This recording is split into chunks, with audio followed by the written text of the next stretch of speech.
Hi, this is Mia Hopkins, and you're watching Rise and Shine.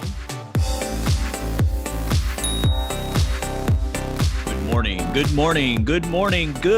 morning, and welcome to another edition of Rise and Shine. And before we get to Ed and Rex, let's meet our co-hosts, Roni and Kayemee. Good morning, Rise and Shine, everybody. Rise and Shine, Kayemee, how you doing this morning? I'm doing well. I got up and put a shirt on today. It looks like you got your hair did. No, it's just up because it's extremely dirty and no one can smell me, so it's okay. I am just in awe. We are in the double digits episodes now. We are rolling along, and I hope that we have been able to provide some type of no pun intended, sunshine in people's lives. We've had some really great guests so far.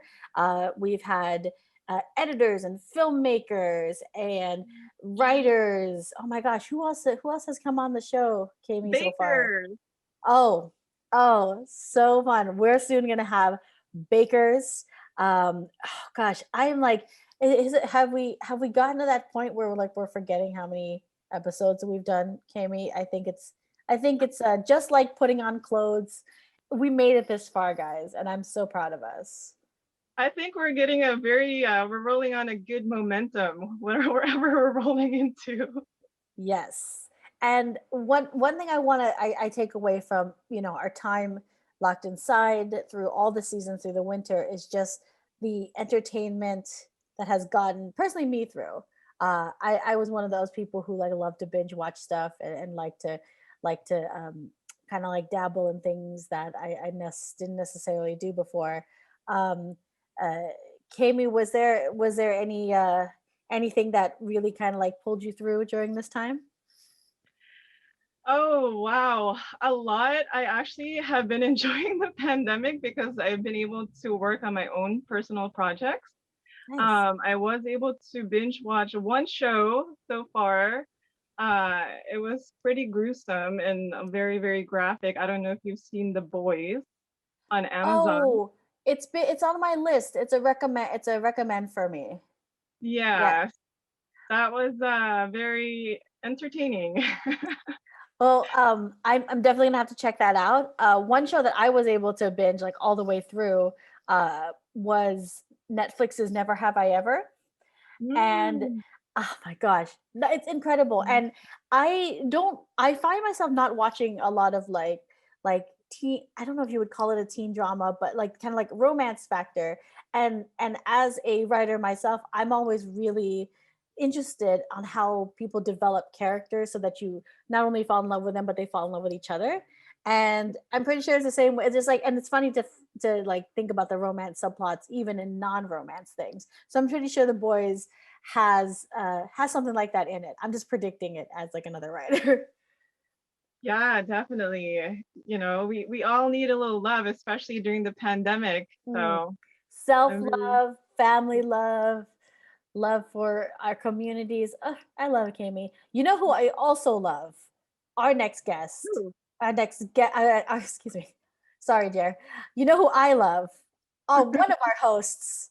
And the other host, I'm just kind of okay on. Let's introduce them.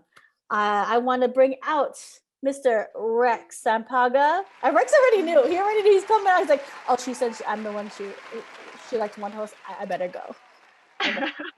And there's another host too. Both of them, or what? Or do you have them both equally? I wouldn't say equally. You want to introduce the other one? Ed Melilin. The unconditional love goes to these gentlemen. That's right. I have unconditional love from Kayemee. Wow. Rise and shine, everyone. Rise and shine. Thank you, Roni and Kayemee.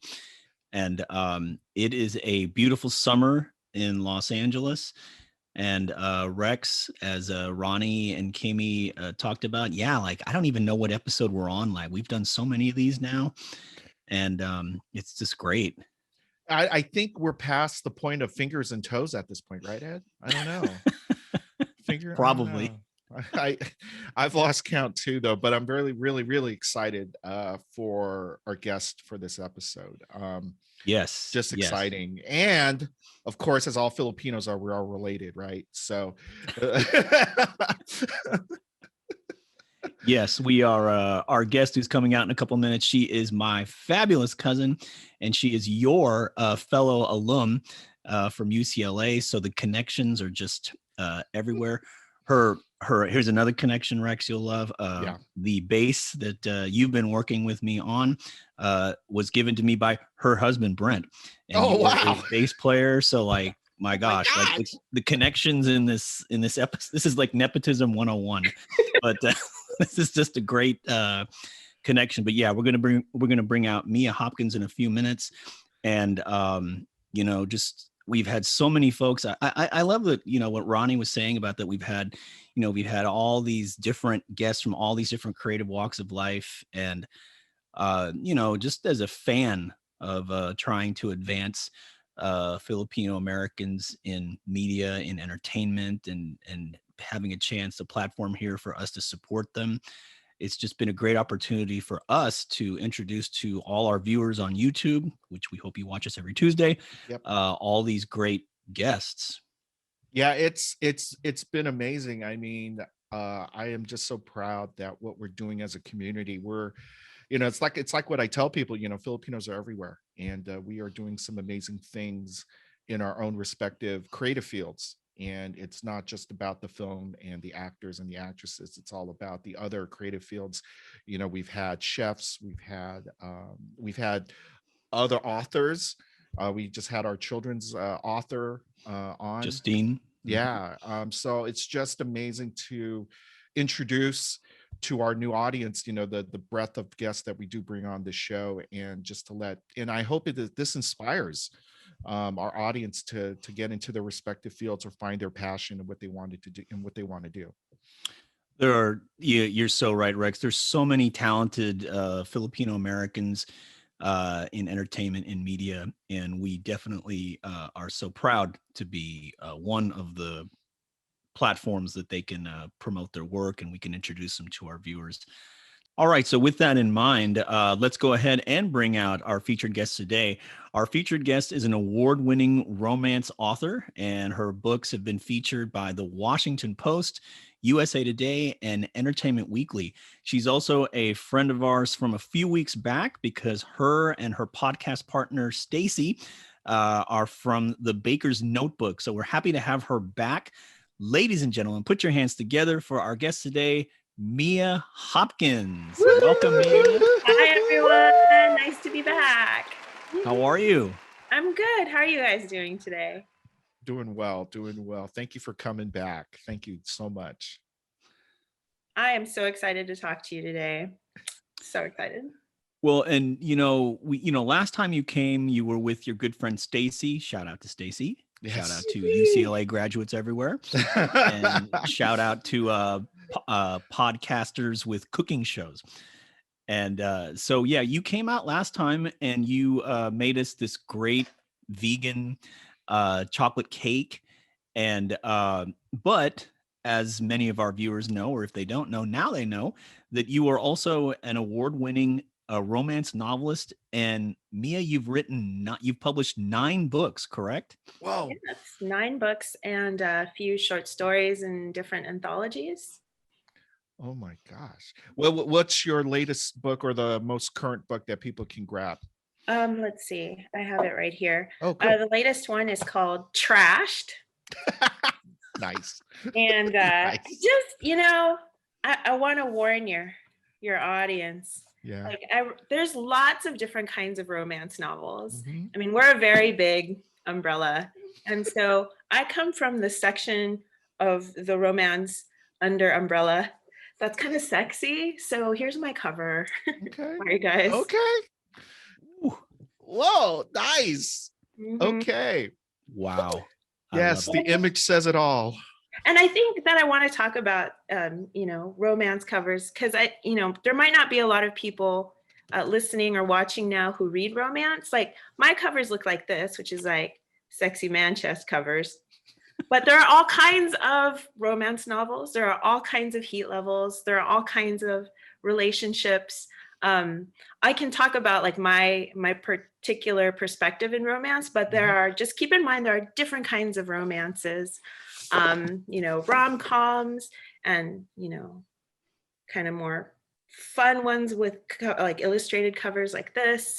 And then kind of like your old traditional, which I love, the kind of clinch covers. When people talk about romance covers, they talk about Fabio. But like, if you talk about Fabio, somebody on Twitter said this, if you talk about Fabio when you talk about romance novels, it's kind of like talking about Joe Montana when you're talking about football. Like, it's been a they while. put it in those since he's on a terms. cover. Yeah. Yeah, Put it in those So- terms. that's a good point. There's just a lot of different kinds of romance under our umbrella, and so I'm writing kind of sexy.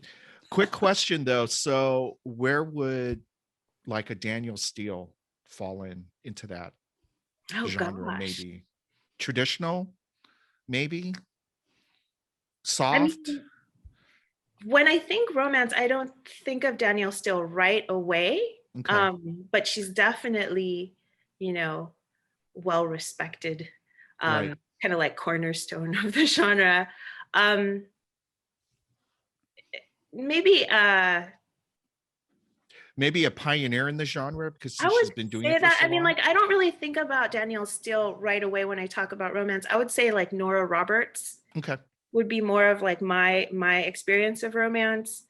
A lot of people probably around my age or older who didn't pick up romance before probably started with E.L. James or Diana Gabaldon, who doesn't actually see her books as romance. So it's kind of a sticky question because romance is more of like there are some requirements in romance, but it's definitely a publishing label, and the definitions get kind of murky. stretchy. Yeah. There are some things that are absolutely required, which we can talk about later if you'd like.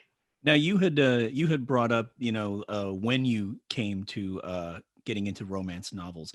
For our viewers who might not know, Mia was once a high school English teacher and is very, very well read. So maybe a great question for you is, how did you get into writing romance novels?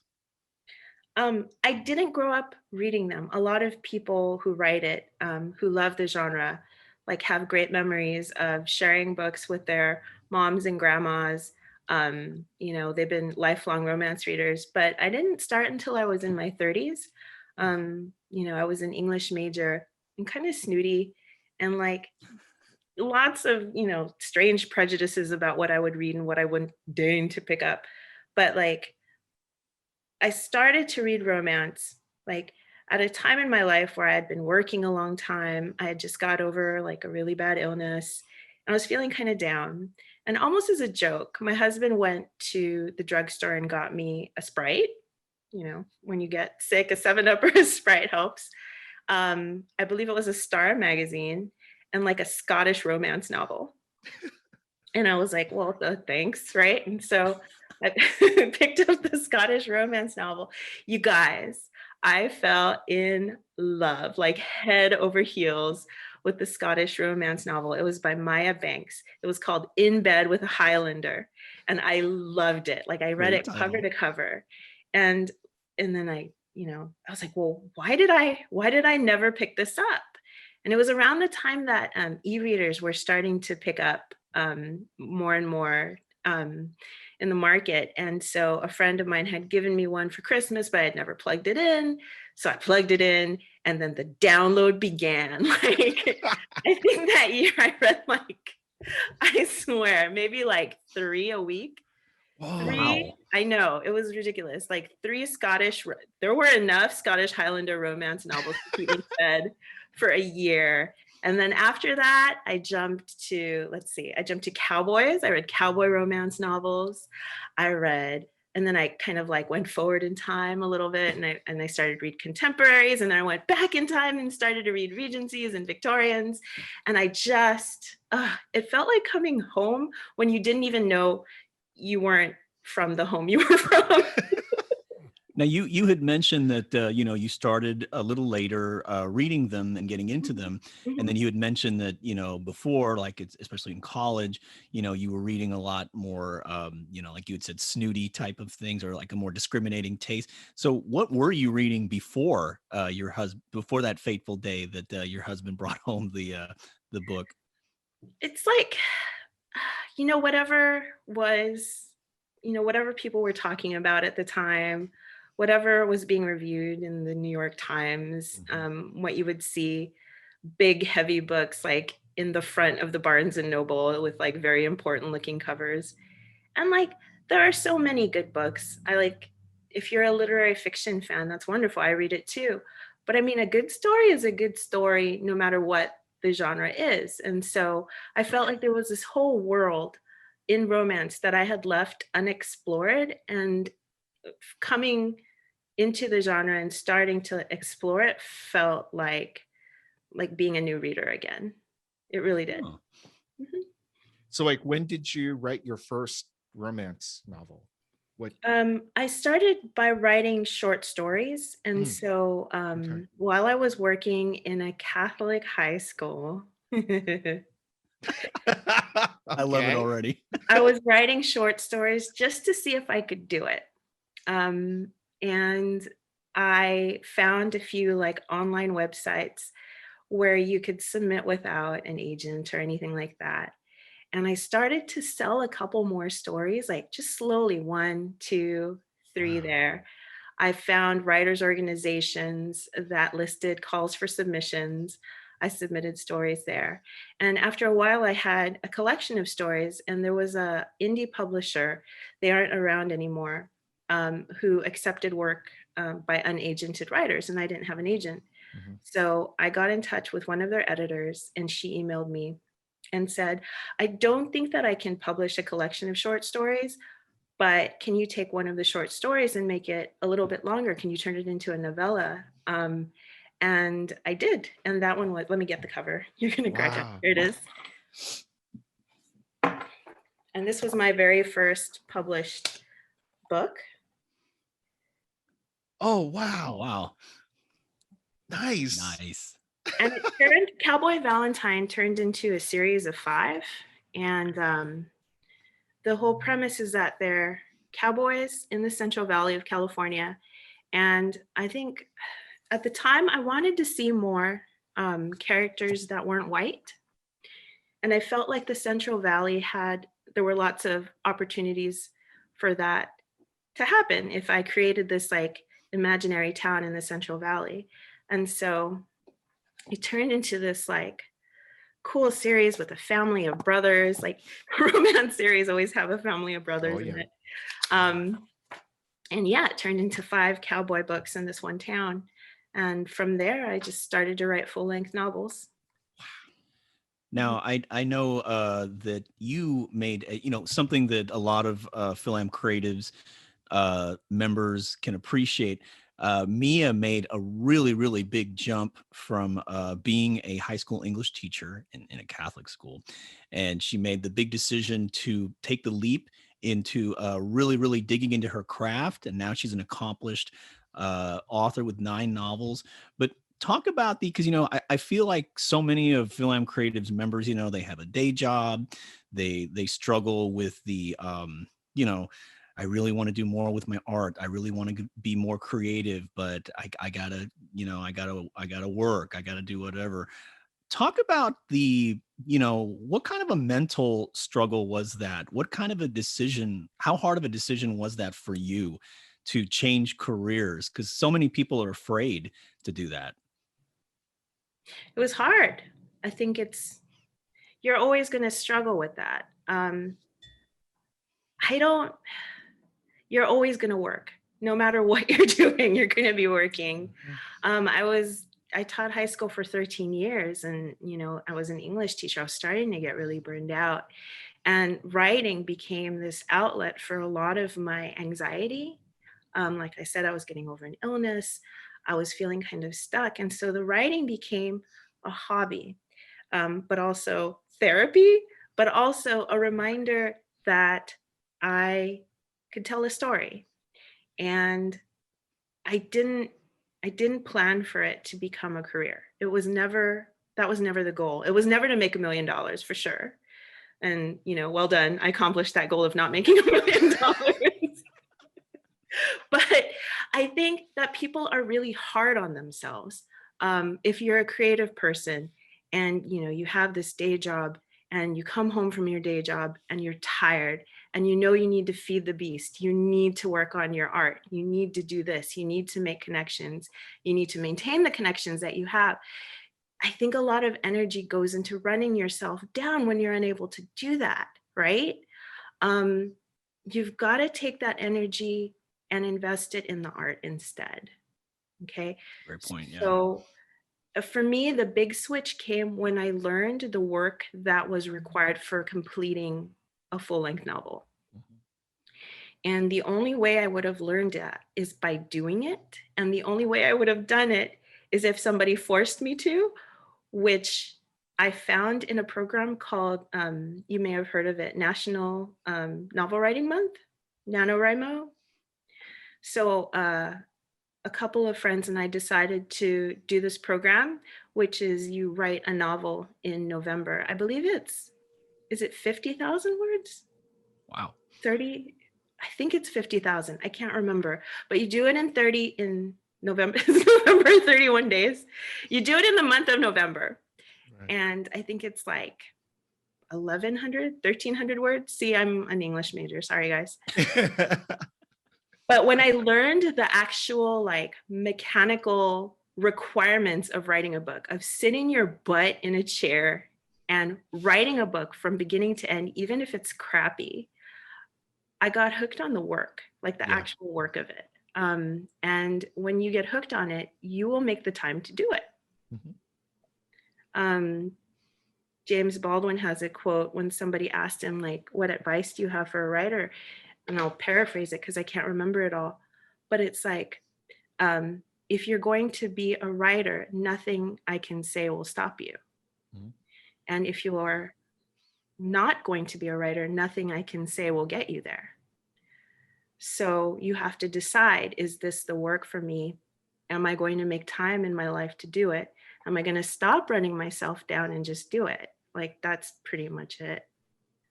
So it sounds like, I mean, just from your description, I mean, the actual discipline of writing and everything, because the same metaphor I have for that, the great songwriter Cole Porter, right, wrote all those great American songbook type of standards. Someone asked him, "What's your inspiration for all the, for writing all these great songs and everything?" And you know what his answer was? A deadline, a producer's deadline. So it speaks to what you just said right there, and it also combines with the discipline, sitting down, the bench. For a piano player, it's called the bench time, right? Bench time. Mm-hmm. Yeah, the bench time, sitting down. Technically, you got to work out the details, work out all the technical stuff, so that when you get to the creative, you've got your technical tools down, so that you can just start being creative with that. And I think that just speaks to what you just said there, and it just speaks to whatever creative field that our audience is particularly in. You have to make, there has to be some sort of a turning point decision. Yours, Mia, happy accident. You just happen to be, total happy accident. And sometimes you have to just take, what life throws at you sometimes. And I think this can be an inspiration to another person, another potential writer who's probably, thinking like what Ed just asked you in that question, where I got all this other stuff in my life, but, you got to say to yourself, what are you going to do for the rest of your life? Do you want to do this, or you want to do this? But I want to caution people not to be too hard on themselves, because correct, a lot of our energy goes to, well, why am I not doing more? Why can't I do this? Well, she got this and he got this and he's doing this. And I'm like, yeah, that's noise, right? That's noise. You got to do your thing. Well, like, I don't run, but my husband runs. Yeah. I've run into him before. That's right. That's how you know. Yeah, I run my mouth. But one of his big philosophies while running is run your own race. And I think it's been really inspirational for me. And I hope it can be for other people who find themselves in that position of like feeling really run down. Run your own race. You're okay. Speaking of, like running your own race and your craft, as Rex alluded to, now that you are an established writer, you have a family, talk about your routine. I know that a lot of people who like to write, they like to hear other people's routine. Like, do you write a lot a day, a little bit? I can already tell by your expression that you might not have the most consistent routine. Talk about that a little bit. Well, Cole Porter said that deadline helped him. Oh my gosh, deadlines just kick my butt. I think, I started writing before I had a child. And so I had a lot more time to do it and a lot more, energy, I guess. Like you have this like mental energy that just gets used up when you're solving problems surrounding a small toddler. But I mean, like, I could use that as an excuse and that would be the easy thing to do. But then I always think about authors who I have 4 kids and I'm a commander of a Navy ship and I'm a doctor, and I wrote 4 books last year and I can't say, well, I have a kid at home, because a lot of people do. A lot of people have problems. They're caring for their parents. They have demanding jobs. They have multiple jobs, So short answer, I'm having a hard time. To quote my kid, I'm having a hard time. Well, no, quick. Finding that work and life balance right now. I this goes to the work-life balance. Then, do you sometimes find yourself, even if you walk away from the discipline of writing, do sometimes creative juices come to you because you're just away from it for a little bit? That's where the podcast came from, honestly. Mm-hmm. I use baking as a form of procrastination. It's procrastinating. I love it. Like, no joke, Rex. Somebody from the New York Times called me a couple years ago because she was writing a story on procrastinating and she saw my hashtag on Instagram. And I was like, I'm going to be in the New York Times because I procrastinate. I love it. That is awesome. About baking. And I'm like, well, I am a writer. I guess I also make pies when I can't think of anything to write about. You're starting a trend, Mia. You actually probably gave that writer another habit to like, ooh, maybe I'll do that now since if I can't come up with stuff for the New York Times. I know her output went way down. So it did its job. That there is you go. funny. That is hilarious. Hilarious. That is great. Well, we have really enjoyed having you on the show today.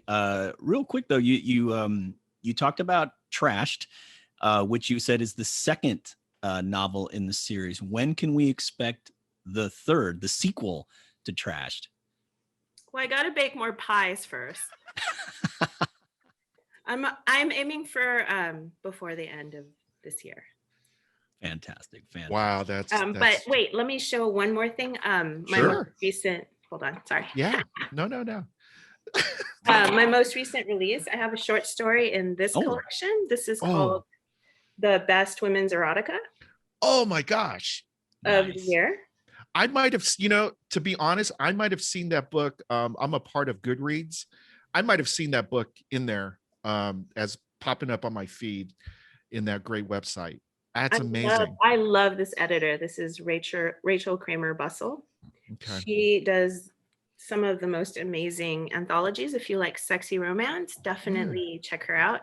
The theme of the book is adventure for this volume. And I'm stuck at home during a pandemic. I'm like, adventure, like, what am I going to write about? And I thought of a place that is a lot like Disneyland, but not Disneyland. And a ride that's a lot like the Jungle Cruise, but not the Jungle Cruise. Okay. So that's where my story takes place, guys. Okay. I get the imagery. That's just freaking wonderful. Getting it too. Yeah. Oh my gosh. Okay. It's time for 13 Things, one of our favorite segments here for Rise and Shine. So we have a guest today. Guest, if you could please introduce yourself. Hello, I am Mia Hopkins and I'm a romance author. Okay, well, welcome, Mia Hopkins. We're going to ask Jeremiah to put 13 seconds on the clock, and Rex will start you off. All right, Mia. Okay, so let's get to know you a little bit. So you're a romance novelist and you love to read. So recommend for us your favorite novelist. One novelist. One of Actually, my favorite- 4. If you could think of 3 or 4, that would be great. let's see. I have so many, but right now I'm in love with Talia Hibbert, Okay. Sherry Thomas. Okay. I've always loved an author named Judith Ivory, Mm-hmm. and I love, love, love Beverly Jenkins. Oh, wow. All female. Wonderful. Okay, so this is a little detour here. If you were not a romance novelist, what would you be doing instead? I'd be a food writer.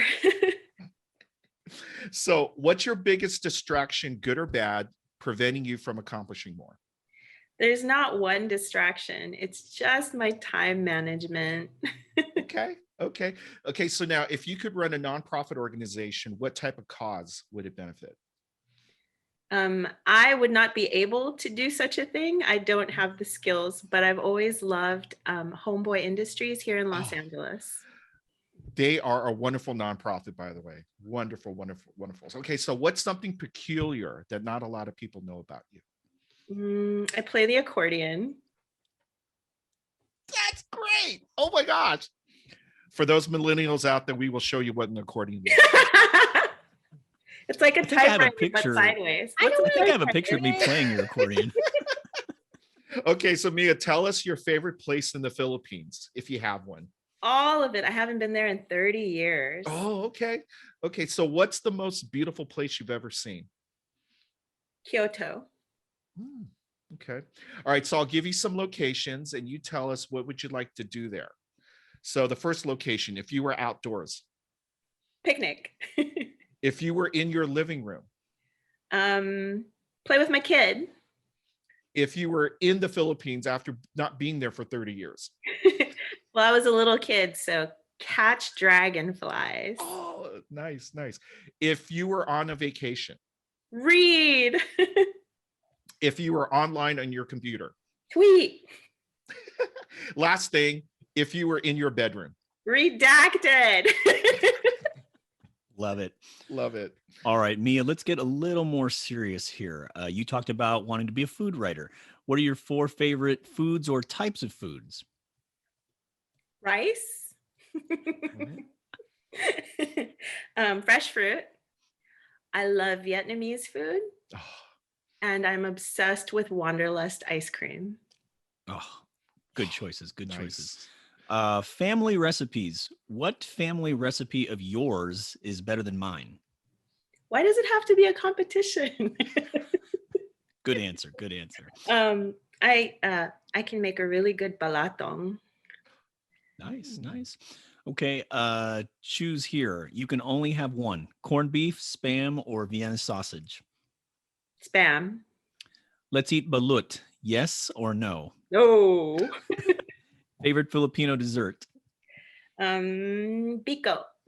Favorite non-Filipino dessert? Ice cream. Favorite boba? Oh, I get jasmine tea with no sugar. Love it. Favorite chocolate? I love cease. Favorite fruit?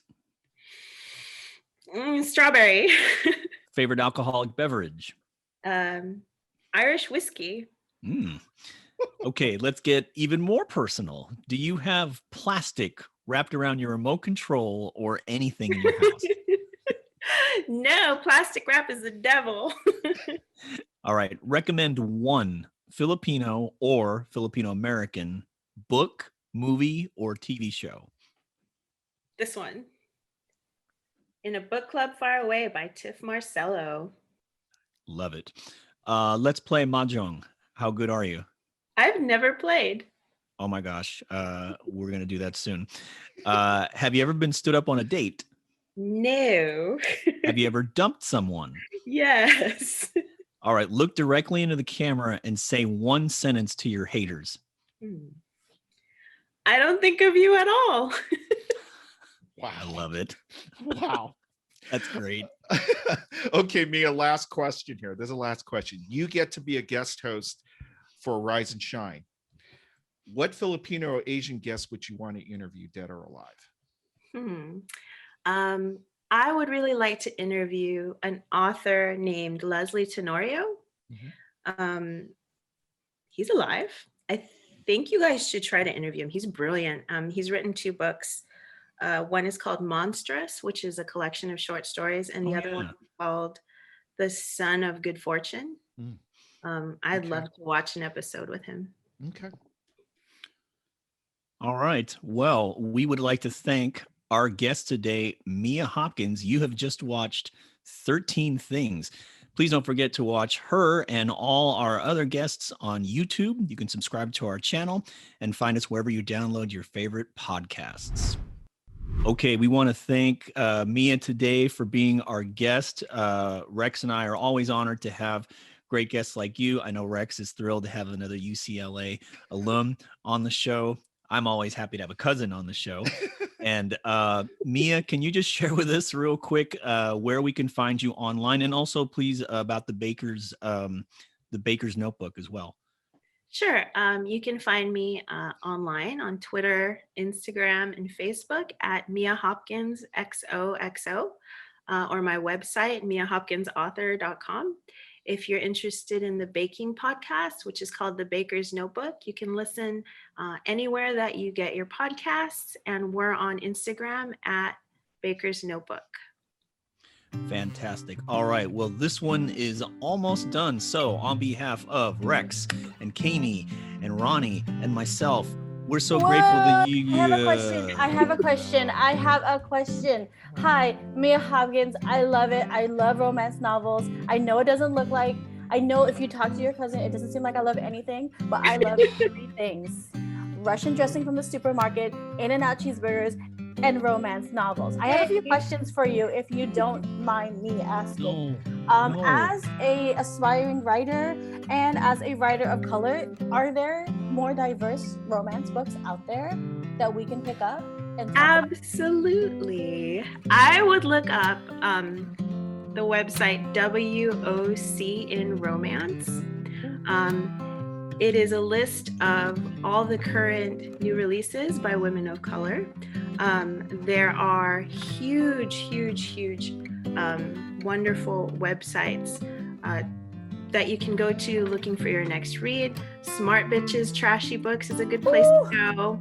Look up your next read. You can search by LGBTQ if you'd like.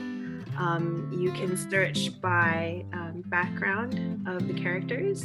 You can search by trope. So if you like friends to lovers, enemies to lovers, there's only one bed, tropes like that, you can search like that. Snowed in, secret baby, whatever you like.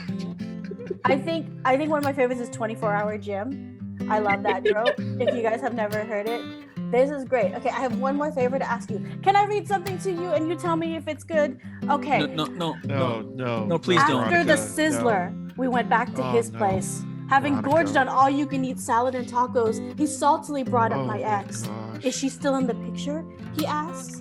Though I wanted to tell him the truth about Alexis, all I could think about was the 6 ounces of porterhouse shifting around in my insides. Oh my goodness. Mia, I'm sorry. I get, I'm gonna royalty that out so you guys, Rise and Shine, could pay me for that, and then Mia, you can give me your synopsis breakdown. I'm out of here. No, I can't. So, I just can't. Thank you, Mia. I have to read their credits or else I won't get paid. Hi, everybody. Rise and Shine by FilAm Creative was created, casted, hosted, produced, written, directed by Edward J. Llewellyn and Rexay Sabhaga. Our Rise and Shine co-stars are Kayemee, my sister Roni, and me. Rise and Shine was created with FilAm Creative. Technical director is Jeremiah, who will have a really great time editing this today. Stage director is my sister Roni. And finally, we'd like to thank today's guest, Mia Hopkins. Read all of her books. And by the way, Rise and Shine is a production of FilAm Creative and is produced in association with RAS Music Group and Millennius LLC. Let me guess, I should say here that FilAm Creative is co-founded, yes, by Ed and Rex. So if you want to follow this show online, Facebook, Twitter, Instagram, and all those other stupid places, follow us at Rise and Shine FilAm Creative. And don't forget that new episodes drop every Tuesday, wherever you get your podcasts and on YouTube. So my name is Veronica, your heroine. And I got to figure out what this dude's about to say about that meat in her belly. So this has been an episode of Rise and Shine, FilAm Creative.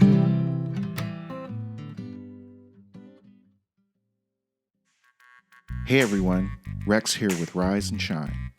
Did you know there's not one, not two, but 3 different ways you could check out our weekly Rise and Shine episodes?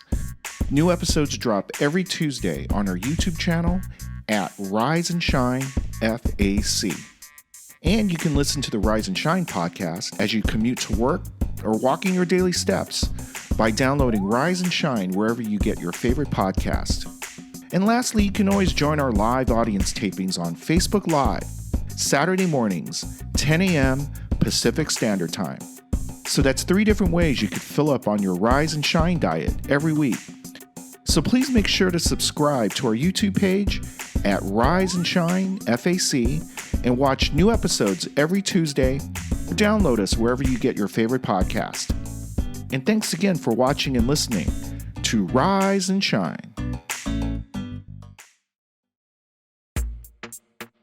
Rise and shine. Hey guys, it's Ed. Thanks for listening today. And did you guys know that Rise and Shine is part of the FilAm Creative umbrella and that we're a registered nonprofit? And as a nonprofit organization, FilAm Creative depends on generous donations from fine folks like you to help us to continue to produce great programming like Rise and Shine. Please consider making a donation to help produce shows like Rise and Shine. Our Venmo is at FilAm Creative. That's at FilAm Creative. And if you don't do Venmo, but you still want to donate a few quid to us, then drop us an email at riseandshinefac@gmail.com. That's riseandshinefac@gmail.com, and we'll help you out. We at Rise and Shine appreciate your generosity. Every dollar helps.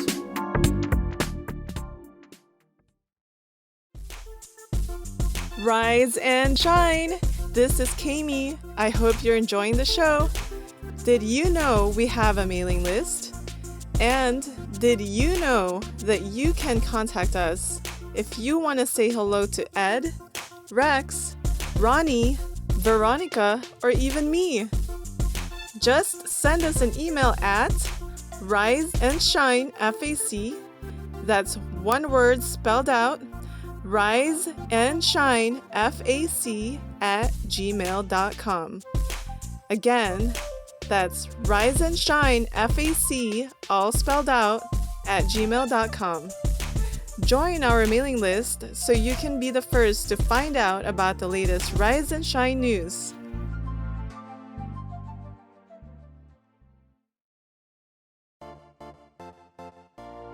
Hey, Rex here with Rise and Shine, and I want you to do something for me.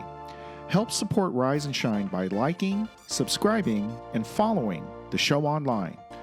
Follow us on Instagram, Facebook, YouTube, and Twitter, all under at Rise and Shine FAC.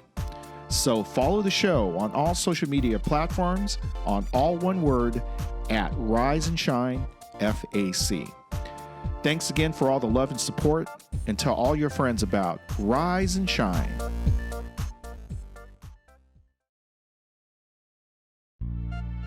Rise and shine. Hey everyone, this is Ed, and I got a question for you.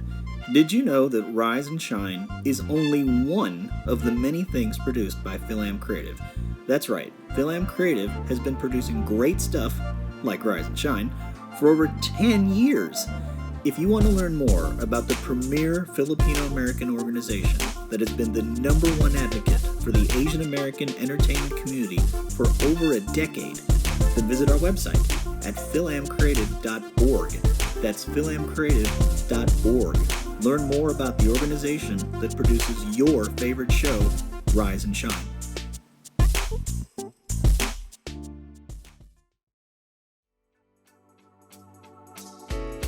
Hi, this is Walter Boholst. I'm proud to be one of the co-founders of FilAm Creative and serve as a member of the board of directors. In case you didn't know about us, I'd like to share with you our mission statement. FilAm Creative Incorporated educates and advocates for the Filipino American entertainment community and all looking for a collaborative workspace in order to achieve greater representation and career advancement. Although we're based in Southern California, FilAm Creative's reach can be felt worldwide. If you're interested in joining us behind the scenes to produce or promote our many programs and initiatives, visit our website at filamcreative.org. That's filamcreative.org.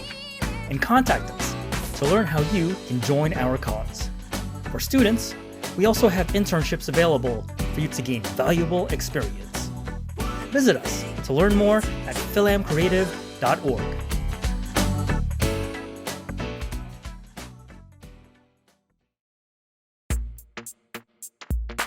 Rise and shine. Hey guys, it's Ed. Thanks for listening today. And did you guys know that Rise and Shine is part of the FilAm Creative umbrella and that we're a registered nonprofit?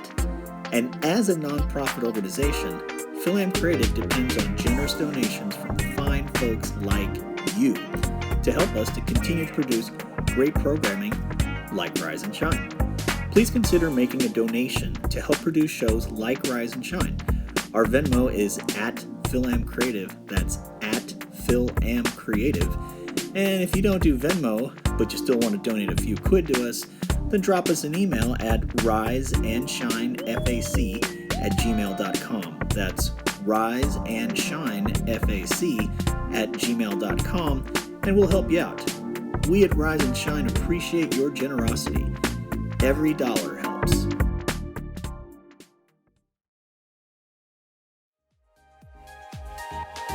Rise and shine. Hey guys, Roni here. I know my sister Veronica likes to mess with the crew, but we all really work hard to produce a quality program for you. Rise and Shine is produced by FilAm Creative in association with RAS Music Group and Millennius LLC. Rise and Shine is written, created, produced, and hosted by Ed Malillan and Rex Sampaga. It also features Veronica Canyeso, Kayemee Koyamko, and me, Roni Kayemee. I'm also our show's stage director, which isn't easy when you gotta keep Ed and Rex in check. And finally, our amazing technical director is Jeremiah Castro. Thanks for tuning in every week to FilAm Creative's #1 show, Rise and Shine.